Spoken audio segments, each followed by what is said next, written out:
Please welcome Timo JOOSTEN, who's product manager for Lely. Merci d'accueillir Timo JOOSTEN. Timo JOOSTEN, who is the head of product management for Lely International, is going to give us the vision and feedback of Pioneer for Robotics for serving breeding. Thank you. I'm going to speak in French, but my slides are in English. I am Dutch. So we're going to start. Okay. Thank you for your presentation. They asked me to have a different focus. That is to say, how did you manage to adapt your robots for breeding purposes? So I'm going to explain to you how we develop as Lely. How do we develop and how do we see those systems, robotic systems for breeding? 20 minutes, yes? Okay, let's go. So, Lely Group is focused 100% on robotic equipment for breeding. We've used to work for soil work. We stopped this in the year 2000, and more recently, also we sold a Fenison activity to Massey Ferguson. And why? Because it happened that we were not supporting and serving the same customers. Breeders are also entrepreneurs, but it was really entrepreneurs for the Fenison part, and so breeders were not doing this work anymore. So we had to develop for robotics for breeding. So more than 400 million turnover, 1,500 employees, I think 1,600 by the end of the year, with two main production sites, one here and one in the States for the American markets. We're present in more than 40 markets with a strong concentration of milking cows. So our range of products is all the functions that normally are done by the human, and everyday work can be automated. We can find solutions, innovating solutions for this. Of course, it's not really the earlier presentation, but with batteries, with electrical appliances, and all the developments are being carried on electrical power. So here for fodding, everything for soil fix. The system, feeding system is automated too for veal feeding, fodder, and you have the robot here, and everything for the well-being of the animals. So how do we see the future? This image shows how a future farm. It's really based on connectivity. That is to say, a tool is something. It's accomplishing a task that we're going to automate, but it is a tool. And beyond this, you have lots of data. You have to put additional sensors on the tool to get more data on the environment, on its function, etc. And it can be fed. And all this, we see it connected inside and outside the building. To have the right vision of the farm management, you need to really just look at the whole farm, not just the stables.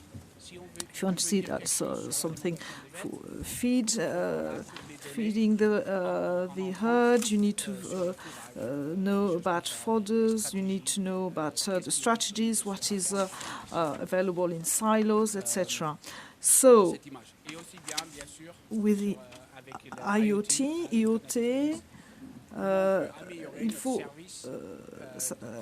need to know how to really improve services linked with our services center. What are the data that are interesting? that are relevant. For the breeder, maybe not, but for us it's interesting because we know that in 3 days there could be a failing of this machine, etc. It's better to really to plan things upstream. So all those data are really very important, and they're coming from many sources. And it's not just Lely sources. We have an open strategy vision. We need to exchange data. We need exterior data as well, environment, climate, temperature, things like that. But also third-party services on areas that we do not cover. So in order to add value for our main customer, who is the breeder. And last thing was to know how we develop. All the sensors we are developing are giving feedback. But the data, if you do not do anything with it, it doesn't mean anything, it doesn't have any value. So we think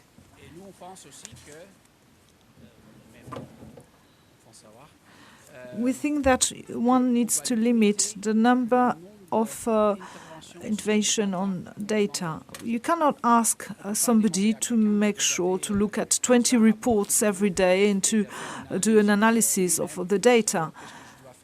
You need to automate, to make it automatic so that this step is automated, and it's always the same analysis that is being carried out, can be automated through algorithms. And then you can propose a decision based on the analysis of those algorithms. And then the breeder can look at the information that was at the base of this information, but then it helps him or her to implement and to use the data products. When we look at in ADN and in our DNA, we can see that Alexander von den Lely is a son of the ones who built the company. We should find solutions of which the farmer doesn't know he needs them yet. That's a real innovation. And that's how the robot was born in the 80s with the machine, the milk processor that was put in the market and helped farmers greatly to find solutions that are not yet needed by the farmer. And of course, there's added value with the investment price to start with. So we follow a process that is quite rigid. Just to explain how we develop, we have a pre-project phase. Then you can dream. Everything is possible. It's brainstorm sessions, things like that. Then you have the analysis. Then there's a specific department that deals with this. It's Lely Innovation. And they're creating the dream. There's no product yet, just the idea that, yes, we can find a solution for a given task. Then there's a concept. Each product, each idea at Lely is finalized with a concept, with a design. Rather than saying, yes, it's down to this pre-project, we'll kill it, it's not going to bring anything. Because one learns so much in the development phase of a concept, sizing, technique, use, etc., that all ideas are really 7 designs out of 10 are not really marketed, either because it's too ambitious, too costly. In the analysis, we look at the business case. Is it something that is viable financially? And then we go into the design. It was a concept. Then we asked is to do the function, carry out function. Now, what are going to be the functionalities, etc. So that's a design phase. That's very interesting, very important for all the engineers who are working 250. And at a point when you say, no, I'm sorry, our project, it's too late, or it's not relevant, it's not it's not going to work. You're not going to be the first ones for launching the product. And then there is checking, verification. We really check functionality.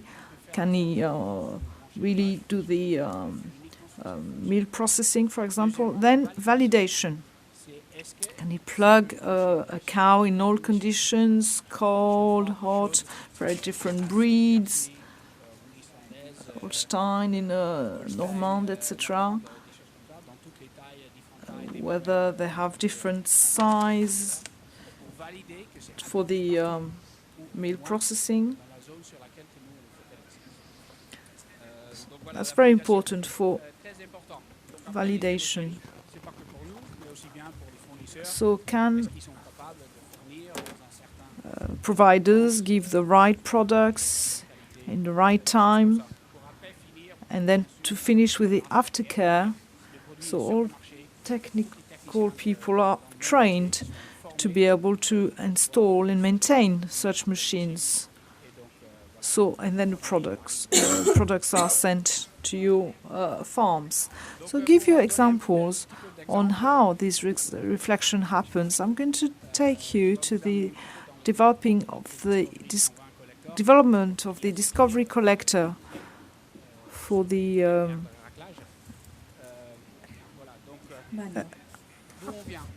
so we have these systems. You have everything is very dirty. You have the cows that are dirty. We can use the systems that we used in the United States. So can we? So they have their feet in manure, etc. But we haven't given solution to this. And the cows are afraid of this.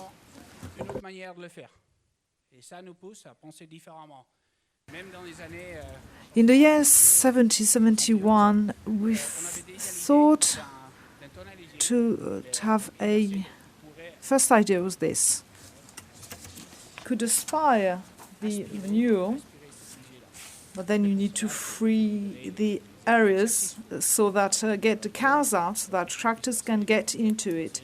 So it was very difficult. So we talk about these scrapping areas. Can we really get rid of this manure and stock it somewhere?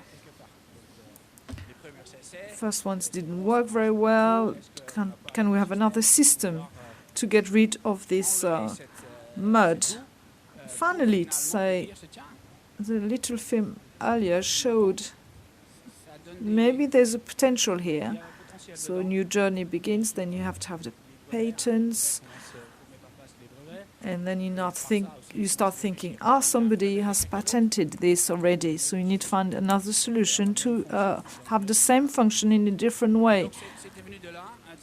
We thought they have too many mechanics, too many failures, because the technical people are really always in the mud, always with dirty hands.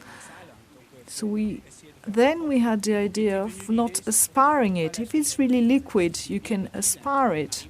Why not do that? You can see there's somebody always beside the machine.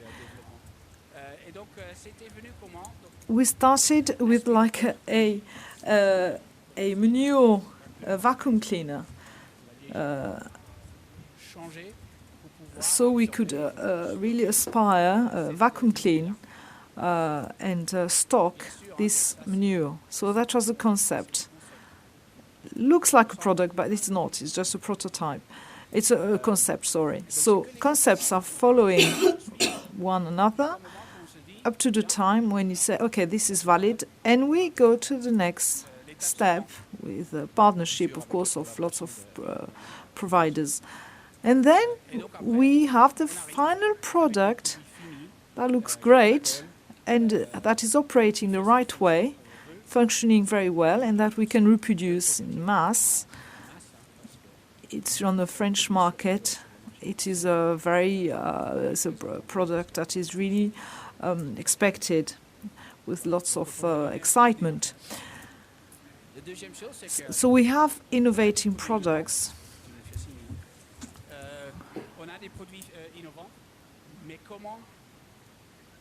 But how does it work? You look at our market. In red, you have the innovators, the ones who adopt product first. The green ones are looking for new products because it helps them with their task. The orange are the ones who are wondering whether they have a right return on investment. They are the optimizers. And in gray, those are the people who are traditional farmers. They always work in the same way and they like doing and carry on things in that way. And for the first red group, they are really innovating people. They're ready to change. They're ready to adopt new technologies. And at the other extreme, you have the traditionalists. If the product is not adapted and if it doesn't integrate in their working habits, they're never going to go for it. So, you have a point here. There is no innovation anymore. Everyone wanted to have the machine, they have it. But how do you create the want for the rest of the market to adapt it? If you have innovation on innovation, you only target this red curve. But you're never going to look and really never going to attract a big public. We see that with robots. So that's really interesting. And that's the reason why we have 4 pillars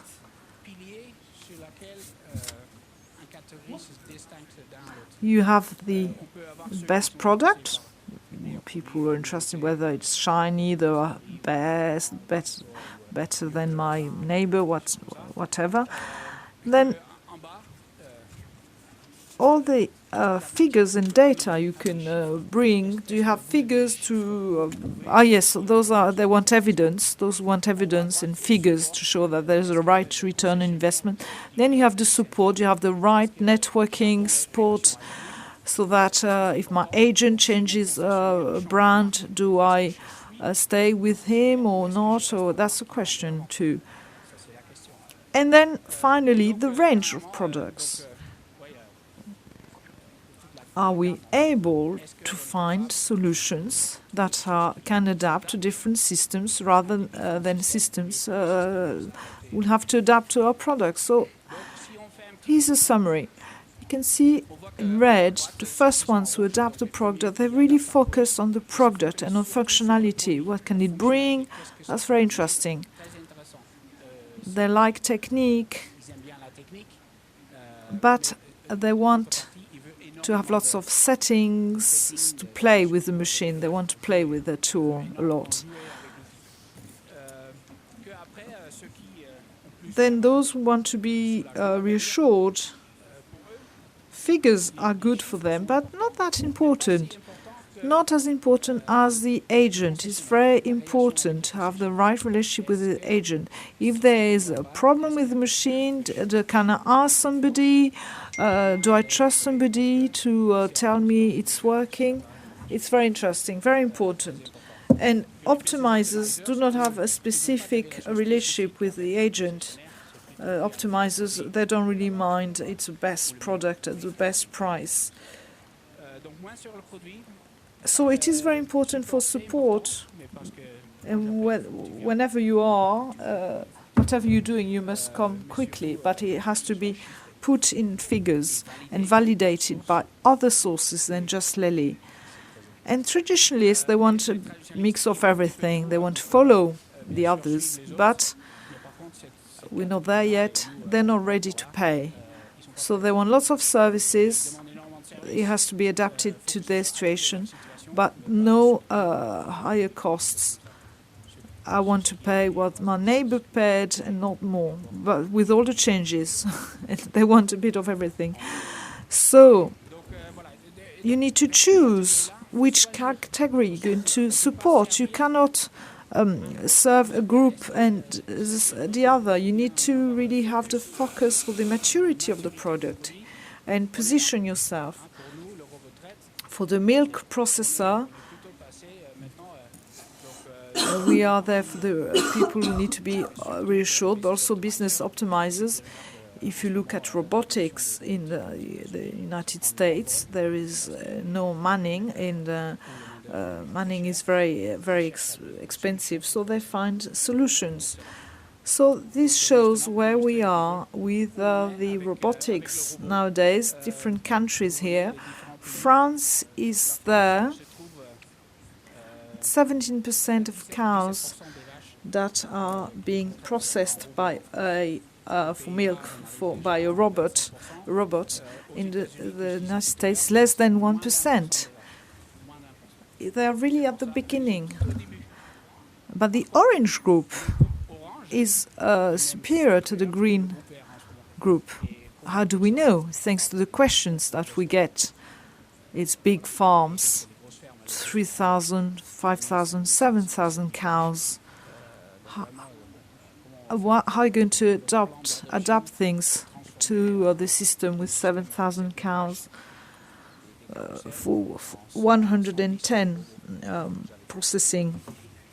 milk processing machines, milk processors? So Italy and United Kingdom are going forward.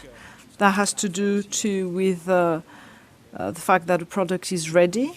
The grazing systems are very important too, and we can do a lot more to find solutions for grazing systems that is really for 18 kilos of fresh herb for digesting 400 kilos a day. So one can see, when you look at Finland and Norway, 90% of projects within the year are really implemented by robotics. You don't have any hand milking anymore. The price of milk isn't the same, but they are very reactive. There's a forestry activity and lots of tourist activity. So they're trying to diversify their operations. So we need breeders, that's for sure, for validating the projects. We go throughout the world. 18 months ago, we launched the A5, and it's their counseling, their opinion that counts. So they're more on the right in the adoption curve. Are they capable to operate the material? Is it easy to understand how it works? Is it intuitive? They're not technical people. They're not engineers. They are not IT people. They are farmers.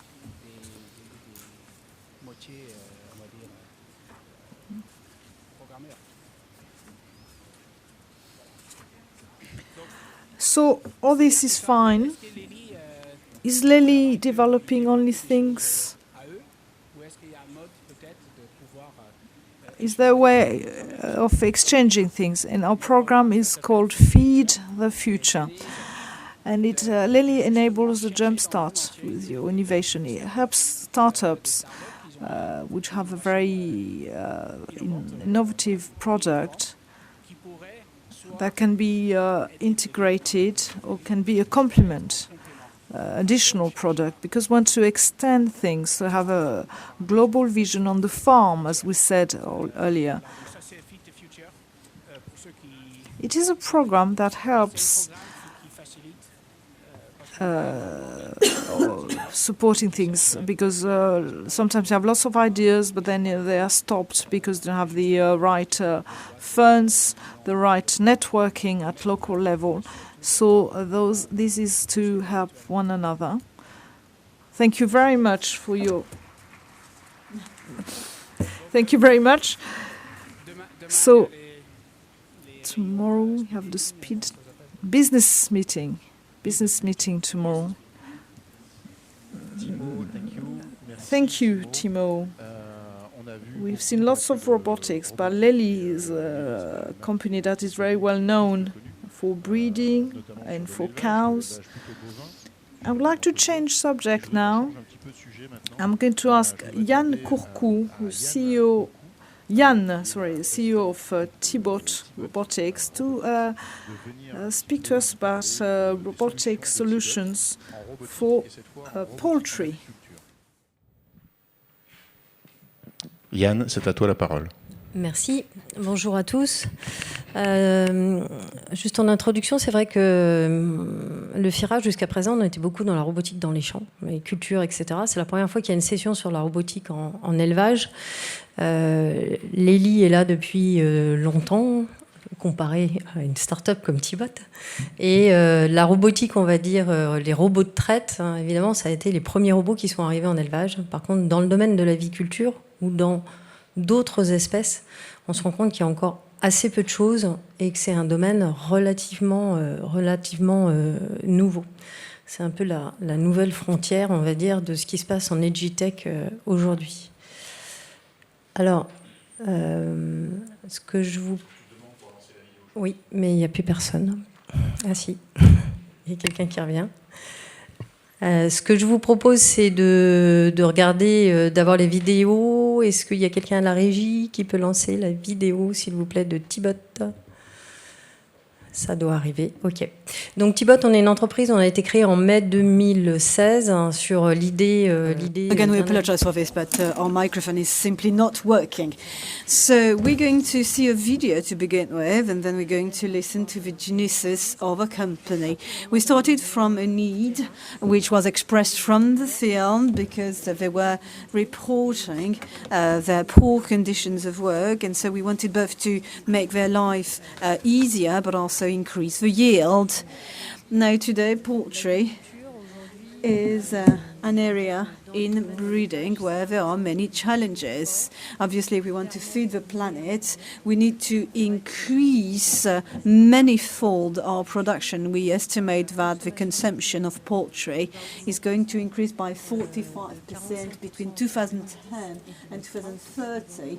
And of course, to address that increased need, we need to produce differently, because there are expectations on products. Also, people more and more want poultry without antibiotics, and people are more aware of the well-being of poultry. Also, in the general context where we lack workforce.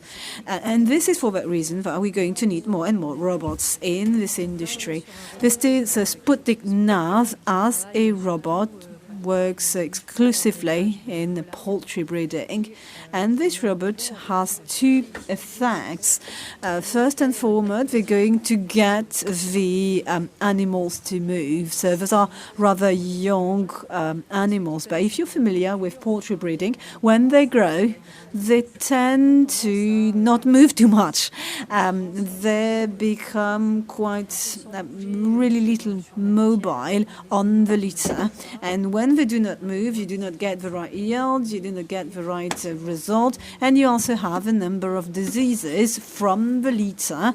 Also, you do have burns literally in the breasts where the litter is going to then create a dermatitis on the feet. So those are sort of fungus that develop in the chicken. So basically, this robot here is to get those chicken moving.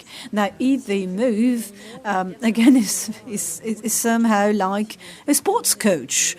Instead of slouching on your sofa, well, same thing here. They move, they go around, they drink, they circulate more, so they become more profitable.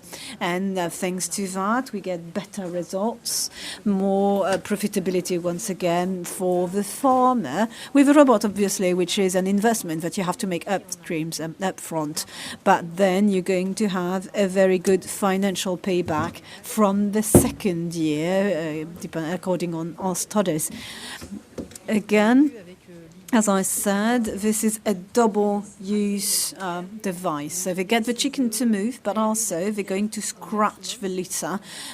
So This is not something that is going to work exactly like a tiller or a rototiller, because we do not want to have clean litter being mixed up with dirty litter, but it's more to try and we worked very much with vets, we work with farmer and integrators when we developed our robots, and the idea was really to have a very gentle ventilation, and it's more to sort of ventilate through the litter. Then there's a second video that I would like you to start. Now, chronologically, in the genesis of our company, this was the first robot which was marketed. It's been on the market for 2 years, and this robot is really targeting the egg-producing farms. So this is, again, for the chicken industry, but more for the chicken laying eggs. Again, this is to help us chicken moving, and also to then prevent the chicken to lay eggs on the soil. So the robot is going to move in a random manner. So they're going to get those animals moving and avoid them to lay on the floor, and rather lay their eggs in the nests. Today, our company, 8 employees. We're based in Rennes, in the western part of France. The robot has been marketing 2 years ago. Our new robot was launched at the beginning of last year. We're importing in 15 countries. And we also leveraging funds in order to increase our growth. So we're raising capitals at the moment. And so far, we're developing pretty nicely. Thank you for attention.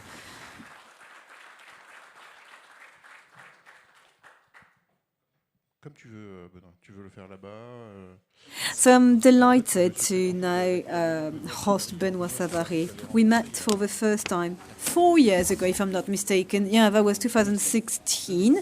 We shared, we had a show, a TV show together. We were participants to the TV show in 2016, and I'm very happy that we bump into each other once again. Benoit SAVARY is a poultry farmer, and as a poultry farmer, he was faced with an issue, and he didn't have the right solution to meet this issue. Can you tell us more? Well, really, sure. So I'm a poultry farmer with my wife. We have reproductive chicken, reproductive animals. And in 2014, my wife, unfortunately, had a burnout. This is a very difficult job where you need to get the chicken to lay eggs in the nest. Unfortunately, those chickens they have a hard time getting to the laying nest. And so you need to walk. You need to walk in the farm time and time again, and it's a very time-extensive activity. Now, when everything goes fine, you can train your chicken to lay your eggs in 4 to 5 weeks. But if things don't go as planned, then you need to walk even more in the farm, and then you become tired. And the more tired you become, eventually, you really have this burnout, this professional tiredness that really settles. And so this is where I told my wife, look, we can't continue like that. We're not going to be able to continue with the farm if you are so tired and so depressed. So what we thought, well, what we need is a sort of robot touring or scouting the farm to replace you. So it sounded pretty easy, but at the same time a bit crazy, as we were told. And so I started on the lookout for a company. So as a farmer, I would pick up my phone and ask a manufacturer whether they would agree to manufacture robots for the poultry industry. Now, we had to demonstrate that we were faced with a type of issue, but we were not alone, that there were also fellow farmers experiencing that sort of issue. And so, well, we couldn't really find someone ready to do that. So we decided to take that in our hands and do it ourselves. So I'm not an engineer, I'm a poultry farmer. So I had to strike a partnership with an engineer company, and we wrote the specifications and we told them, well, we want a robot ranging or scouting in our buildings. Now, as an engineer, they asked questions. Who are going to be interested? So we financed a market study in order to be more precise as to who would be interested. So we asked our fellow farmers, well, would you need some help in getting your chicken to move? And our fellow farmers answered with a sounding yes. So we had to be more structured, more organized, and also we were supported by TIBOT as well. And this is how it all started. Right, and now, a few years into that, looking back, are you satisfied or happy? So we purchased the first robot. That was an investment in order to increase our productivity, and also that was such a relief for my wife. Then we purchased a second one 12 or so months later. And because there was such a change, that we thought that it would really improve our yield, and it would really reduce the difficulty in doing our job. So we purchased one. The second one will be delivered shortly, and we realized that we had a very good return on investment. And that way, he did free up some time because, you know, walking in the farm, you can't do anything else but just look very closely in the litter. And it did free up some time, and now we can do other things that are, you know, more human tasks. As we said, we tried to have temps, or we tried to have employees doing the work instead of robots, but those people, they stay for 15 days and then they run away because it's so, you know, it's a sort of mindless job. Well, thank you, Benoit.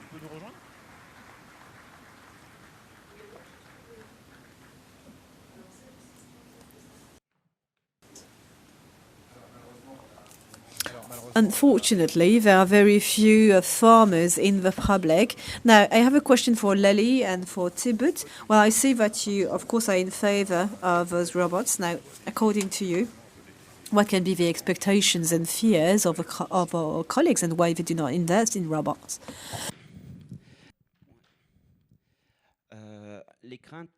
The fears, as Timo explained, is when you work in a sort of grey area. People are ready to buy a robot. Now, what they are looking for is reliability. Reliability, they need to make, they want to be sure that it's reliable and that they're going to get a return on investment. I suppose that you, Timo, you will concur. This is one of the major fears.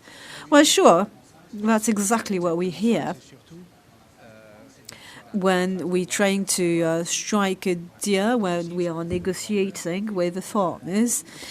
You know, when you start or when you try to launch a product, when it's not well disseminated, the product is not going necessarily to meet the needs of all farmers. You see, in the 90s, at the beginning, when we started with robots, we were not always successful because farmers thought that robot would replace them and make them redundant.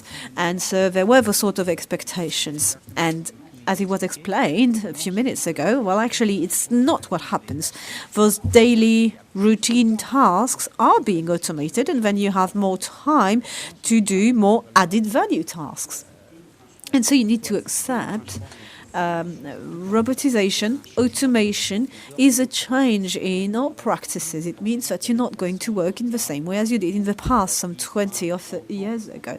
Again, the first milking robots in the Mayenne region started operating some 30 years ago.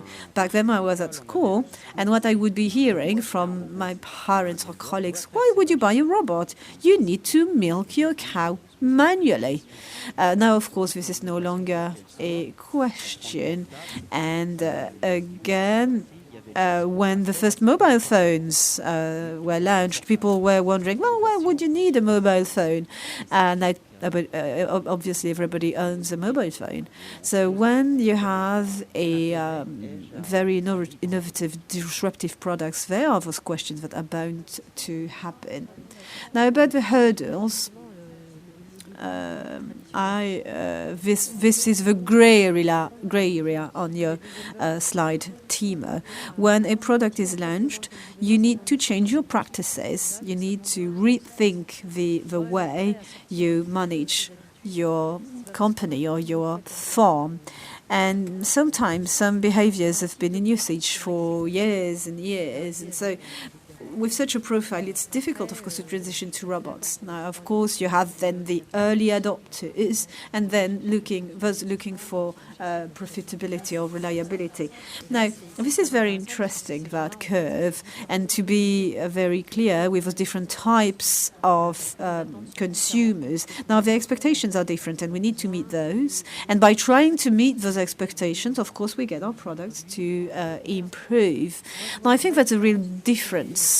Among the farmers with whom I work, I probably have farmers that are very keen on innovation. They are quite tech savvy and they want to improve their daily life and their daily work life.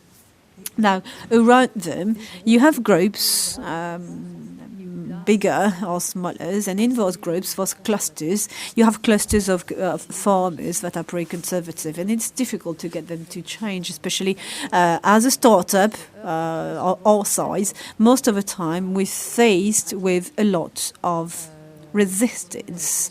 Those clusters of farmers still have the same rationale and the same thinking. They continue and farm the way the father or mothers did. Now, of course, we're on the lookout for innovative products, but concretely, we faced more often than not with difficulties in having them to change their habits. Well, thank you, Yanne. Thank you, Timo. Now, I'm sure that you're familiar with the innovation curve. Do you have questions in the public for the speakers? Guillaume, I'm going to ask you to speak loudly and introduce yourself. Well, again, there's no roaming microphone, which is pretty unfortunate. And speaking loudly is not only always an option. Now, thank you for all those testimonials, which are a good... Oh, could you please introduce yourself? My name is Guillaume Bocquet.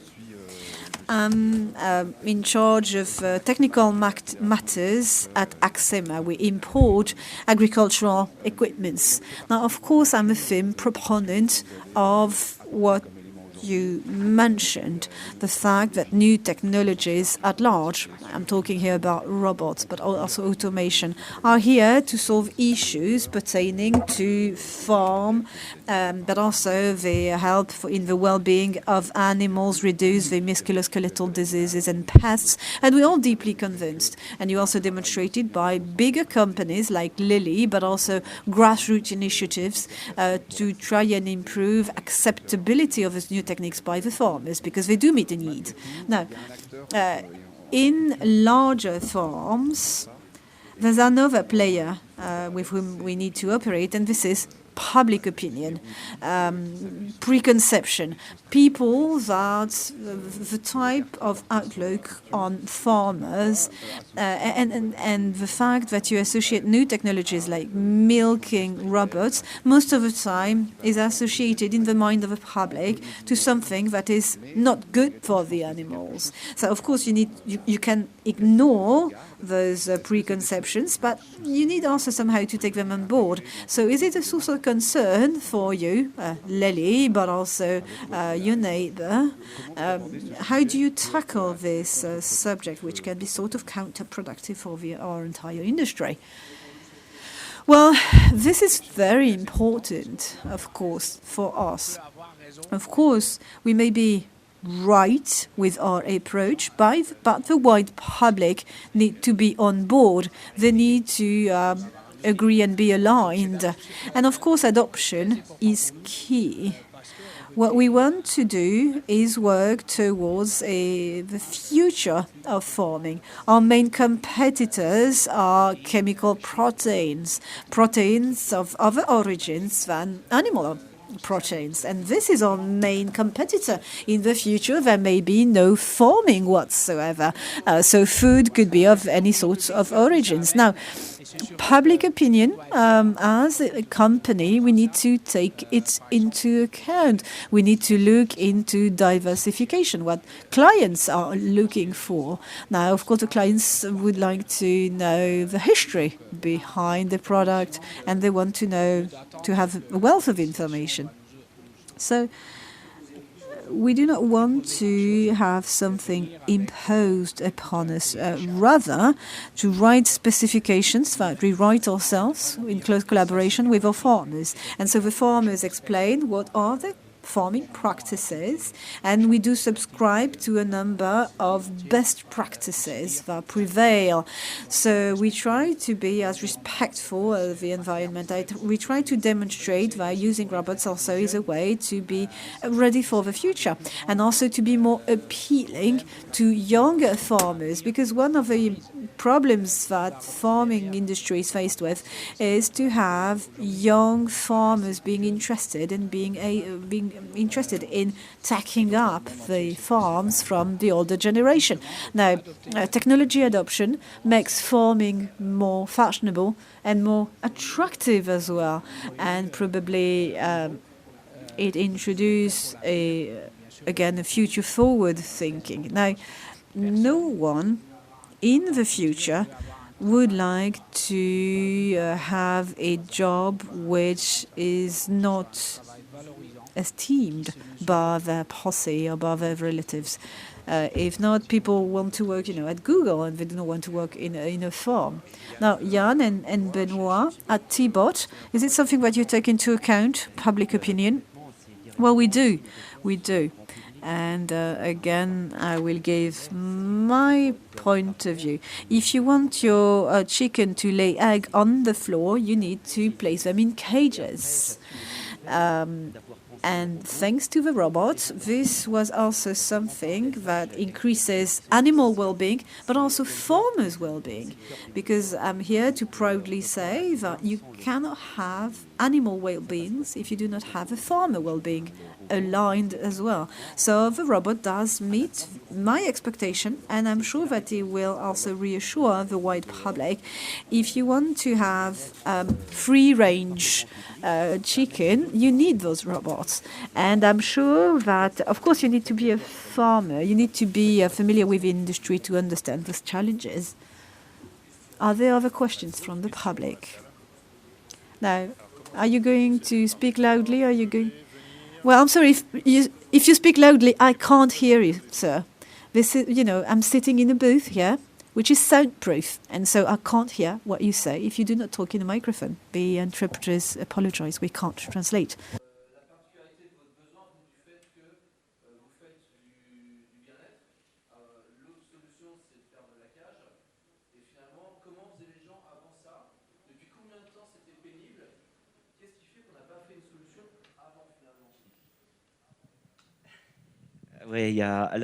This is the answer, but the question could not be heard, and we apologize for this. Now, in the poultry industry, I'm going to disclose my vision. We work most of the time pretty isolated in our farms, in our buildings, and we do not have much contact with our fellow farmers. So we were not necessarily aware back then in 2014 what was happening in the neighboring farm. And it's true that we are very much attached to traditions. We sort of farm the way our parents did.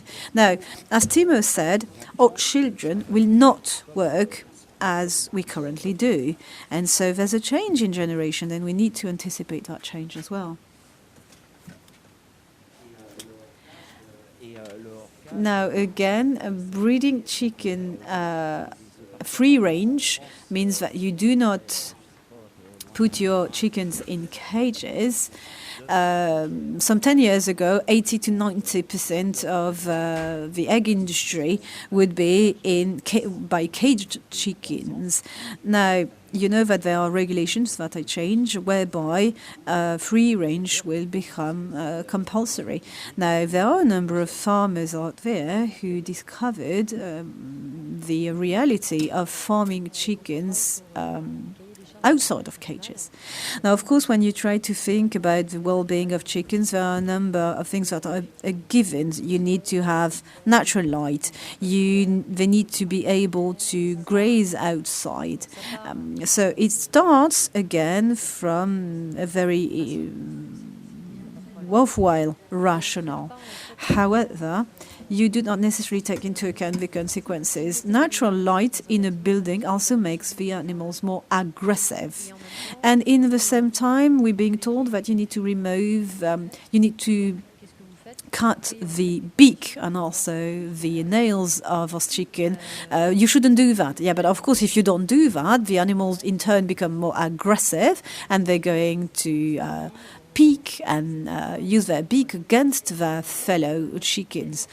So you need to strike the right balance. Same thing with free-range gardens. We have a number of farmers asking, well, maybe the robot could help in breaking the clusters of chickens, because we do have those extensive gardens, but all the chicken cluster in a small area where the soil is going to become very muddy and dirty, and this in turn creates yet other problems in chicken. So in the first line, we thought that we would open them to a wider space, but then in the end of the day, they do not do that. So more often than not, and Benoit is right, you can't have well-being in the animals if you do not have happy farmers. We have a number of farmers using our tools, and their testimonial is the following. Now that I use the robots, I have a new outlook on my work. In the past, I would be working 10 to 15 kilometers to get the chicken moving, and then I still found 3,000 to 1,000 eggs laying on the floor, and I have to pick them up manually, and it really gets on my nerves. And so this is what was the situation in the past. I'm annoyed, I'm angry, and then the chicken becomes angry and nervous. And this job is performed by a robot. The robot is not complaining, doesn't tire, can do that 8 to 10 hours a day. They are going to have the same sort of mood, no mood swings. And we have many farmers saying, well, at the end of the day, we have, chickens are moving, and we have let mood swings in the chickens as well. Again, because this role, this responsibility is done also in a very consistent manner. Now the farmer enters the farm to do other things, maybe to care for the chicken, to clean the nests, to do other tasks that are more added value tasks. Well, to pick up on that, you know, the first reaction of a farmer, they want to, when they include a robot in their farm, they think that it's going to increase their workload. But then they realize that it's impossible to increase the workload even more. But the adoption phase, this is really what we're talking about here, there comes a point when a farmer can't increase the workload any longer. Now they enter another phase when they think, well, am I going to be able to manage the robot? Is this robot going to remove a task, but maybe it's going to increase the cognitive task? Now again, you need to strike the right balance and make the farmers realize that they're going to have less work, and of course, they do not want to receive text messages on their phone time and time again because the robot is faulty. So the robots need to be adapted, very suited to the farm to be immediately usable. So that way you stop that phase of increased workload, and then you really start to enjoy the use of the robot as well. Last question from the public. With a microphone, please. Yes, with a microphone. If not, we can't translate. Do not forget to introduce yourself before you ask a question. Raphaël Lecoq, I'm a journalist. I wanted to ask a question about failures. Lely, for example, if you have some failures in the implementation of a robot, and yourself as a farmer, do you have such failures, and how do you manage such failures? How do you manage the problem, and also how it can hurt the brand image? Well, you know, there are failures in all industries. Well, very fortunately, we have less and less of such, because also we've been better at supporting our clients. Now, failures, most of the time, it's not so much in the cow industry. Well, most of the time, you know, the cow, they adopt the robots very nicely. Most of the time, the farmer takes more time. Most of the time, we're not successful because the farmers are not ready to change. Of course, robots are working 24/7. And it requires a change, because it's true that text messages may be sent to the farmer right in the middle of the night. And it's true that some farmers and some farm managers decide to buy robots, and then they make an employee redundant, but therefore doing that, they increase their mental load. And of course, the sort of failures that we have to contend with are the sorts of striking the right balance between the workload and the mental load. We also have situations where we fail, and there are two factors that need to be taken into account. Contrarily to what Timo says, we have issues with the different species we work with. We work with chickens, but also turkey, reproduction, breeding, egg-laying chickens, and chickens that are also bred for meat production. Now, with your robot, you're never 100% sure that those animals are going to adopt the robot, because the behavior is very different from the species to the other. So you may have the same breed, and on one part of the farm it's going to be perfectly successful, and in one other part of the farm it's not going to be.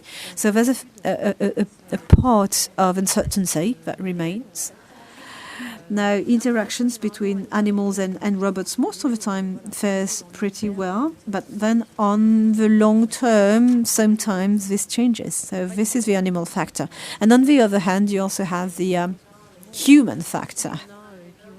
Now, if the farmer purchases a robot saying, well, it's going to be the magic wand, we know it's not going to work, because it's not a magic wand. The robot's going to perform maybe 80% of the work and the workload, but 20% remains in the hand of the farmer. So we do not sell a robot in order to replace the farmer altogether, but just to reduce the workload. Now, obviously, if a farmer thinks that everything is going to be managed and sorted with the robot, of course, they're up for a massive disappointment. Well, I insist, as you said, a robot should be envisaged as an assistant. They can't settle all issues by themselves. And once again, you have the entire system, the animals on the one hand and the robot as well, plus the farmer. So, and you need to reassess the situation on a daily basis, because on a given day it may work well, and then the next day it changes again. So clearly, a robot is not necessarily the best tool in all farms. What I came to realize, there are 3/3. When 1/3 of farms where there is little room for improvement, there's a middle third where there's some room for improvement, and the last third is where there's a lot to be improved. And unfortunately, in that last third, those 30% of farms where there's so much to improve, most of the time robots can't help with all the issues at stake. Well, thank you so much. So it seems that in automation, 2/3 of people are theme proponents and are very much in favor, and that's very nice to hear. Now, that's a wrap. The workshops will resume at 2 this afternoon, but I think we're now going to enjoy a proper lunch break, discuss, network. Please do register for the network for the workshops this afternoon. Also go and visit the industry exhibition. I would like to thank the participants, and I would like also to thank the speakers. A nice round of applause for them, because it's not an easy exercise to make a presentation. Thank you ever so much.